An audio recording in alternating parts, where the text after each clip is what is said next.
السلام عليكم ورحمة الله وبركاته.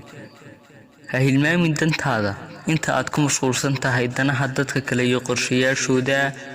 waayo intaasi waxa ka lumaya waqti waxa aan duminaysaa qayb cimrigaada kamid ah waxaana suuragal ah hadaadan ku mashquulin danaha dadka kale iyo qorshayaashooda waxa aad gaari lahayd guulo badan ugu horeyn waxaan ku leeyahay ha ku mashquulin danaha dadka kale ee ku mashquul nafsadaada oo wada qorshe ku gaar ah rajadaaduna ha ahaato mid dheer noloshaaduna ha ahaato sidii qof berita dhimanayo oo kale mar waliba cafi dadka si aad xasilooni iyo deganaan uga dareento qalbigaaga dhexdiisa isna weydii oo su'aal nafsadaada kuna dheh maxaa lagu abuuray inta aad ku mashquulsan tahay danaha dadka kale